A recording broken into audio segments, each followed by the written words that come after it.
परमानंद के इस एपिसोड में आपका बहुत बहुत स्वागत है। आज आपको मैं 5 सीरीज़ रेकमेंड करने वाला हूँ। पांचों सीरीज़ के ड्रामास है। ये पांचों देखते हुए मुझे बहुत ज़्यादा मज़ा आया। आप भी इनको बहुत एंजॉय करेंगे ऐसा मेरा पूरा दावा है, और आप में से बहुत से लोगों ने इनको नहीं देखा होगा।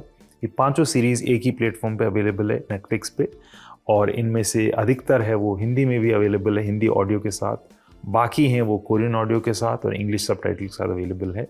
तो आज का एपिसोड हम शुरू करते हैं।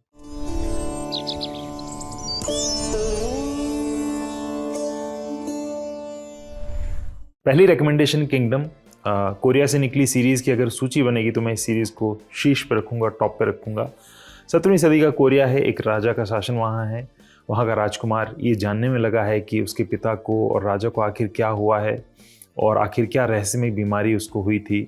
वो इस जर्नी पर निकलता है तो पाता है कि राज्य में लोग एक बड़ी रहस्यमय बीमारी से मर रहे हैं और फिर अचानक शैतान में कन्वर्ट हो रहे हैं, जिंदा हो रहे हैं, और ये बीमारी फिर फैलती जा रही है। तो बाकी लोगों को अपने पूरे राज्य को बचाने के लिए भावी राजकुमार कैसे क्या करता है और इस बीमारी का राज वो कैसे पता लगाता है, इन सब के बीच बड़े स्तर पर पॉलिटिक्स भी चालू हो जाती है, उससे वो कैसे डील करता है, ये सब बहुत दिमाग घुमाने वाला होता है। किंगडम को मैं हाईली रिकमेंड करूँगा, मेरे लिए एक क्लासिक है। इस सीरीज़ ने ज़ॉम्बी जॉनरा के अंदर आमूलचूल परिवर्तन किया है, एक नया तरीका इन्वेंट किया है जो इरेजिस्टिबल सा है कि आखिर बीमारी कैसे फैलती है। आमतौर पर बड़ा प्रेडिक्टेबल है कि ज़ॉम्बीज़ कैसे बनते हैं।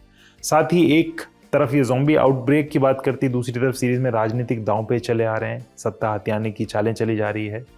रिच सिनेमाई क्राफ्ट इसमें है, स्मार्ट राइटिंग है, dialogues top notch action drama है और आला दर्जे की एक्टिंग इसमें देखने को मिलती है। किंगडम बहुत हैरान करती है, हुक रखती है, आपके दिमाग को, दिल को एंटरटेनमेंट से भर देती है। अगर आपने ये सीरीज़ नहीं देखी तो मतलब कोरियन सिनेमा का फाइनेस्ट आपने नहीं देखा है। इसके 2 सीज़न आ चुके हैं, इनको आप नेटफ्लिक्स पे देख सकते हैं। ये कोरियन में है और अंग्रेजी सबटाइटल के साथ अवेलेबल है, आप इसको ज़रूर देखें। दूसरा रिकमेंडेशन है हेलबाउंड। हेलबाउंड एक super natural dark fantasy thriller है। एक ऐसी सीरीज़ है जैसा कॉन्सेप्ट दुनिया के सिनेमा में पहले कभी नहीं देखा गया। मॉडर्न कोरिया का सेटअप है, ऐसी घटनाएं यहाँ पे एक दिन होने लगती हैं कि लोगों को भविष्यवाणी होती है कि उन्होंने कुछ पाप किया है और सज़ा मिलेगी। सज़ा का दिन बताया जाता है, कितने बज के कितने मिनट पर सज़ा दी जाएगी। सज़ा ये है कि उनको नरक में भेजा जाएगा, ये बताया जाता है। फिर इंटरनेट पे कुछ वीडियोस नज़र आने लगते हैं कि वीडियो में 3 बड़े नारकी और डरावने से नरक दूत है, वो दौड़ रहे हैं और दौड़ के आ रहे हैं, हवा से प्रकट हो रहे हैं और फिर जिसको सज़ा सुनाई गई है उसको पटक पटक के मार रहे हैं, रगड़ के, जला के और बुरी यातनाएं दे के मार रहे हैं। पहले लोगों को ये मजाक लगता है कि एनिमेशन से बनाया होगा, लेकिन फिर ये सिद्ध हो जाता है कि मामला सीरियस है। सीरीज़ को देखते हुए हमें भी यही लगता है कि नहीं, कुछ और रास्ता निकलेगा, अंत में कुछ और होगा, लेकिन ये हमारा तर्क काम नहीं करता और अंत में ये सब सच निकलता है। ऐसा ही हो रहा है जो हम देख रहे हैं और इसका लॉजिक हमको समझ में नहीं आता है। 2 सीज़न से स्टोरी अपने बूते चल रही है। फिर इस परिघटना के चलते कोरियन समाज के अंदर कई धार्मिक चरमपंथी गुट पैदा हो जाते हैं जो ठेकेदार बन जाते हैं पाप और पुण्य तय करने के। ये कोरिया पतन की ओर बढ़ जाता है, मीडिया और सिविल सोसाइटी की ताकत खत्म हो जाती है, पूरा कोरिया नरक में तब्दील हो जाता है। कहानी में कई नई नई चीज़ें सामने आती है, बहुत सारे बारीक मनोवैज्ञानिक राजनीतिक ऑब्जर्वेशन ये सीरीज समाज को लेकर करती है। मीडिया कम्युनिकेशन और मॉडर्न एंटरटेनमेंट वर्ल्ड पर भी टिप्पणी करती है। बड़ी बेजोड़ सी सीरीज़ है, आप इसको ज़रूर देखें। इसको आप हिंदी ऑडियो के साथ देख सकते हैं नेटफ्लिक्स पे। तीसरा रिकमेंडेशन अर्थडल क्रॉनिकल्स। अर्थडल क्रॉनिकल्स एक फैंटेसी एक्शन ड्रामा है। इसे कोरिया का पहला एंशिएंट फैंटेसी ड्रामा मान सकते हैं। ये ब्रोंज एज के दौरान सेट है। कोरिया के पहले किंगडम की नींव रखने वाले राजा की कहानी पर ये लूजली बेस्ड है, बाकी फिक्शन है। कहानी अर्थ नाम की एक काल्पनिक जगह पर सेट होती है जहाँ सभ्यता का उदय होता है, जहाँ इंसान और इगुतू रहते हैं। इगुतू इंसानों जैसे ही परम शक्तिशाली जीव हैं, सुपर फास्ट है, महाशक्तिशाली हैं, लेकिन सिंपल से लोग हैं, प्रकृति के करीब हैं, उनके साथ मिलकर चलते हैं। उनको कोई महत्वाकांक्षा नहीं है पैसे की, सामान की, जीत की, हार की, किंगडम की। लेकिन फिर वहाँ इंसान और राजा और कबीले भी रहते हैं। ये इगुतू योद्धाओं को यूँ पराजित नहीं कर सकते तो उनके साथ धोखा करते हैं और उनकी पूरी प्रजाति को ख़त्म कर देते हैं और सब जगह अपना राज फैला लेते हैं। लेकिन इस घटना के दौरान कुछ इगुतू बच निकलते हैं। इन्हीं में से एक वंशज है यूनसोम, जिसकी माँ बच्चे के रूप में उसे बचाकर नीचे की दुनिया में ले जाती है और वहाँ वहान कबीले में शरण लेती है, जो बड़े गैर महत्वाकांक्षी, प्यारे, अति भोले लोगों का कबीला है। लेकिन खतरा यहाँ भी पहुँचता है और हर और कहानी शेकअप सी होती है। आगे इन कबीले के लोगों पर होने वाले जुल्म, power struggle, politics, fantasy action और बड़े हैरत अंगेज घुमावों को देखने को मिलते हैं। कई राज खुलते हैं। इगो तो लोगों के एक्शन का इंतज़ार हमको इस सीरीज़ में बार बार रहता है, वो कहीं कहीं आता रहता है। आज की बाकी सीरीज़ के मुकाबले इसमें एक्शन से ज़्यादा जोर ड्रामा पे, शॉकिंग टर्न एंड ट्विस्ट पे और खूब सारी बेताबी पे रहता है।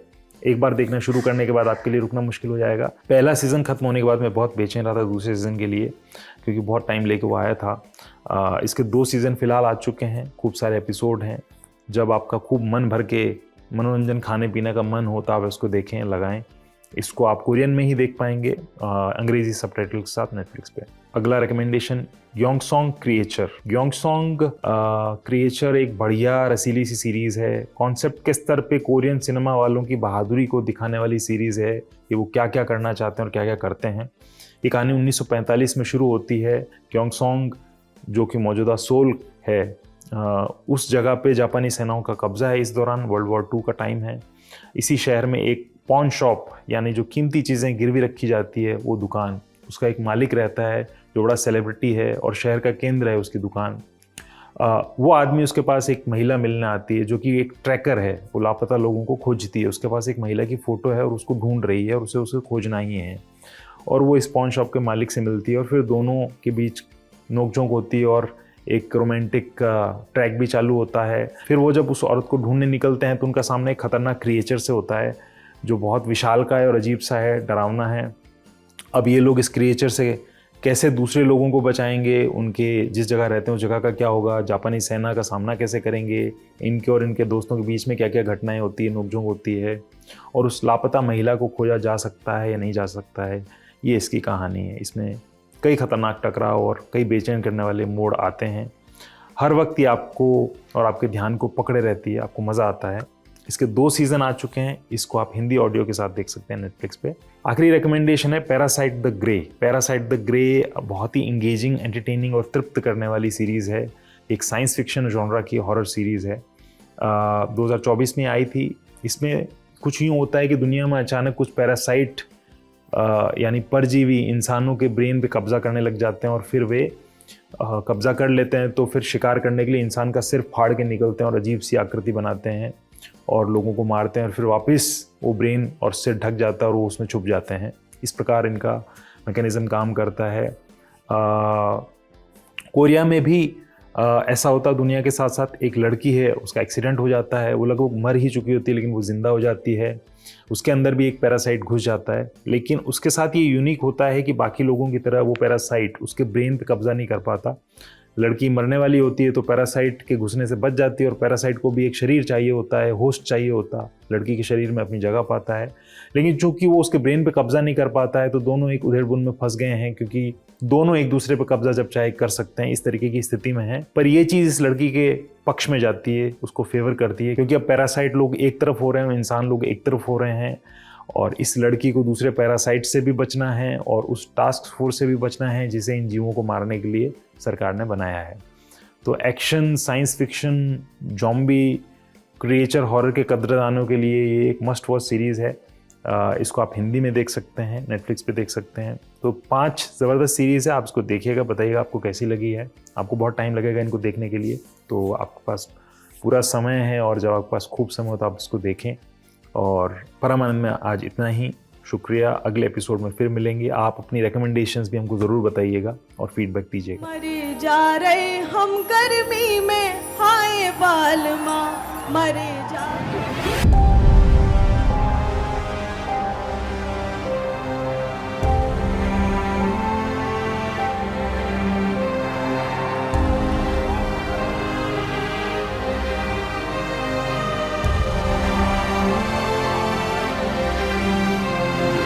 यहाँ पे सब कुछ देख के मेरे को लग रहा है दुनिया जी ली भाई। And each and every citizen of India is soldier of India.